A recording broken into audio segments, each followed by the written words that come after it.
Hi everybody, and welcome to Hive Reads. And also, happy Mad Hatter Day. If you're watching this on October 6th or 10/6, it is Mad Hatter Day. If you're watching this after 10/6, then hello from the past. All right, so today for Mad Hatter Day, I want to share a few Alice in Wonderland retellings and reimaginings. So first of all, let me tell you about A Blade So Black, which is it's a novel that Liz has been reading actually on our YouTube channel. So that's a story that you can go ahead and listen to right now. We already have videos up for it. And it is a dark thriller fantasy. So if that's something you're into, you may enjoy this story. Again, it is an Alice in Wonderland retelling or a reimagining of the story. So Alice is our main character. She lives in our world, but she has to defend our world, and she defends Wonderland as well. And she also has a curfew. So it's kind of fun to have a fantasy that's still set partially in reality. We've heard that it is comparable to Buffy. So she has to, defend our world from these fantastical creatures and things like that. With a bit of the Wonderland flair. There are some characters you might recognize in it. So again, this is a story that you could go ahead and listen to right now because it is on our YouTube channel.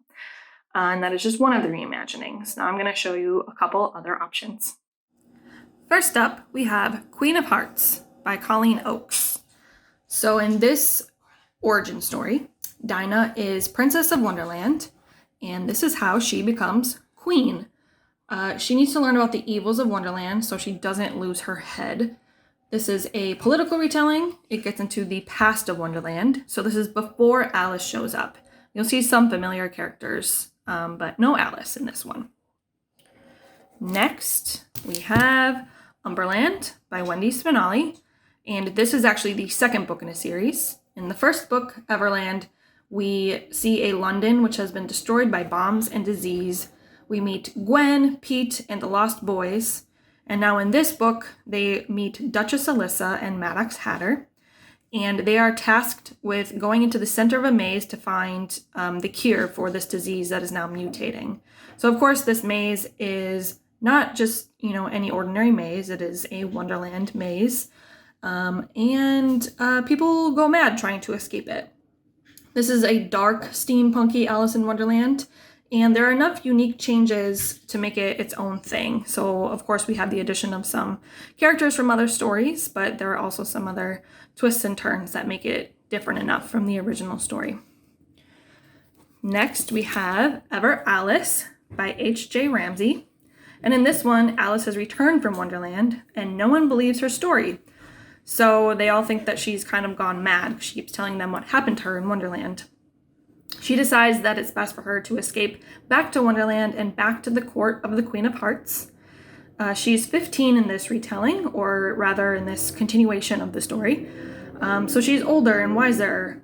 This story's a little bit darker than the original, but because she thinks she's learned some lessons, she thinks she will fare a little bit better in the court this time around. And finally, we have Heartless by Marissa Meyer. So this is another villain origin story for the Queen of Hearts. And this one, her name is Catherine, and she just wants to open a bakery. She enjoys spending time with her friends. She doesn't want to get into the drama and politics of royalty and the court. Unfortunately, the King of Hearts has his eyes set on her. And Catherine's own mother thinks that it would be good for her to become queen.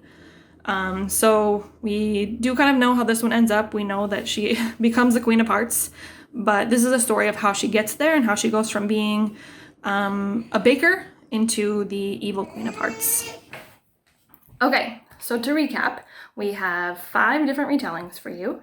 One of them is already up on our YouTube channel. Liz is reading A Blade So Black by L.L. McKinney. That is, again, the dark fantasy where Alice needs to defend our world and Wonderland. So again, similar to Buffy.